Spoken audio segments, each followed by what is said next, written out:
नमस्कार। Super India news TV में आपका स्वागत है। मैं हूं राजेश आर्य। आइए देखते हैं आज का विशेष समाचार। अदानी मामले में अवसर देखती कांग्रेस।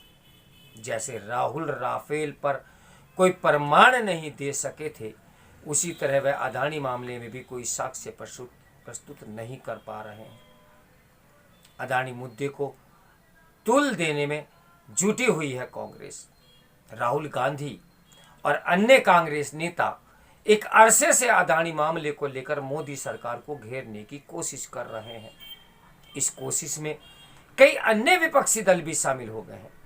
वे इस मामले को घोटाले की शक्ल देकर संयुक्त संसदीय समिति गठित करने की मांग भी कर रहे हैं। ये कुछ वैसी ही मुहिम है जैसी एक वक्त बोफोर्स मामले को लेकर उस समय के विपक्ष ने चलाई थी। लेकिन राजीव गांधी के खिलाफ बोफोर्स अभियान इसलिए सफल रहा था क्योंकि उस सौदे के लिए दी गई दलाली की रकम बैंक खाते में पाई गई थी। अदानी मामले में राहुल गांधी का अभियान इसलिए सफल नहीं हो पा रहा है क्योंकि उनके पास रिश्वत या वित्तीय गड़बड़ी का कोई साक्ष्य नहीं है। राहुल गांधी ने लोकसभा में गौतम अदानी को लेकर प्रधानमंत्री पर सीधे आरोप लगाए।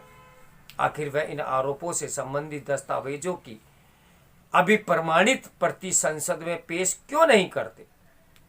जबकि ध्यान रहे वीपी सिंह ने बोफोर्स मामले में अपने आरोपों से संबंधित दस्तावेज 15 नवंबर 1988 को लोकसभा में पेश किए थे। उसमें वह बैंक खाता नंबर भी था जिसमें बोफोर्स कंपनी के दलाली की राशि का भुगतान किया था।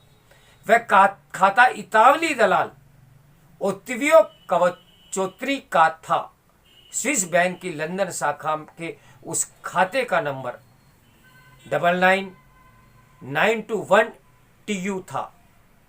बोफोर्स मामले में संबंधित जो आरोप पत्र 1999 में अदालत में दाखिल किया गया, उसमें भी इसी बैंक खाते का जिक्र था।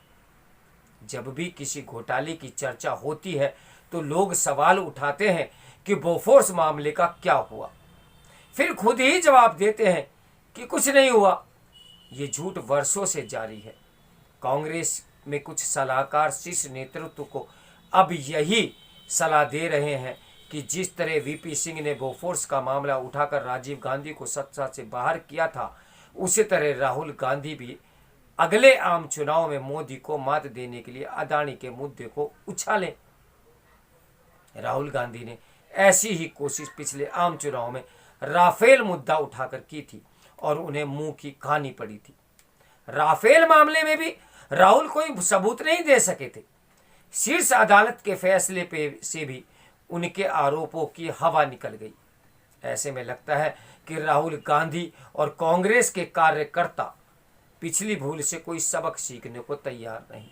अदानी मामले में इस समय जेपीसी से जांच का दबाव बनाया जा रहा है, तो ऐसी मांग करने वाले यह जान लें कि बी शंकरानंद की अध्यक्षता में बोफोर्स घोटाले की जांच के लिए भी जेपीसी बनी थी और उसने उस कागज पर विचार ही नहीं किया जिसे वीपी सिंह ने संसद में पेश किया था। तब जेपीसी को बोफोर्स खरीद में कोई गड़बड़ी कैसे मिलती? जेपीसी में सत्ताधारी दल का ही बहुमत होता है। बोफोर्स मामले में सीबीआई ने 1999 में 25 पन्नों का जो आरोप पत्र दाखिल किया, उसमें राजीव गांधी का नाम अभियुक्त के रूप में 20 बार शामिल किया गया था। चूंकि तब तक उनका निधन हो चुका था, इसलिए उनका नाम आरोप पत्र के दूसरे कॉलम में लिखा गया था।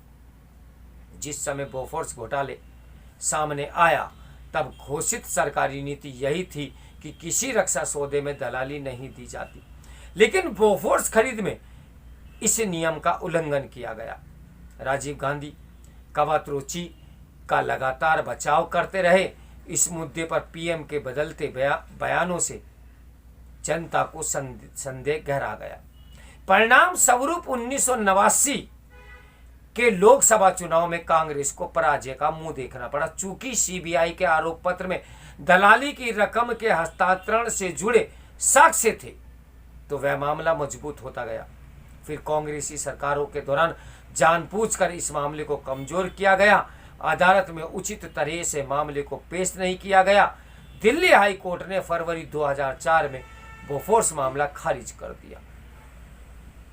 यह ध्यान रहे कि मनमोहन सिंह की सरकार में ही आयकर न्यायाधिकरण ने कहा था कि कवात्रिची और विन चड्डा को बोफोर्स दलाली के 41 करोड़ रुपए मिले थे, ऐसे में उन पर टैक्स देनदारी बनती है। सीबीआई को पहले ही सबूत मिल गए थे कि कवात्रिची ने दलाली के पैसे स्विस बैंक की लंदन शाखा में जमा करवाए थे। विपक्षी दलों द्वारा केंद्र सरकार के कवात्रिची का पासपोर्ट जब्त करने की लिखित मांग के बावजूद सरकार यानी कांग्रेस सरकार ने उसे भारत से भाग जाने दिया। इतना ही नहीं, लंदन स्थित स्विस बैंक के जब्त खाते को खुलवाकर कवात्रिची को पैसे निकाल लेने की सुविधा भी प्रदान की गई। जब्त खाता खुलवाने के लिए मनमोहन सरकार ने एक अधिकारी लंदन भेजा था।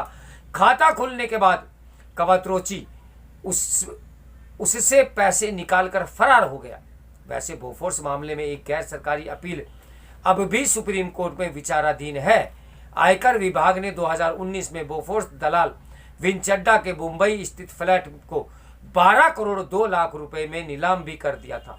सीबीआई के अनुसार दिल्ली हाई कोर्ट के निर्णय के विरुद्ध वह मनमोहन सिंह के कार्यकाल में भी सुप्रीम कोर्ट में एसएलपी दाखिल करना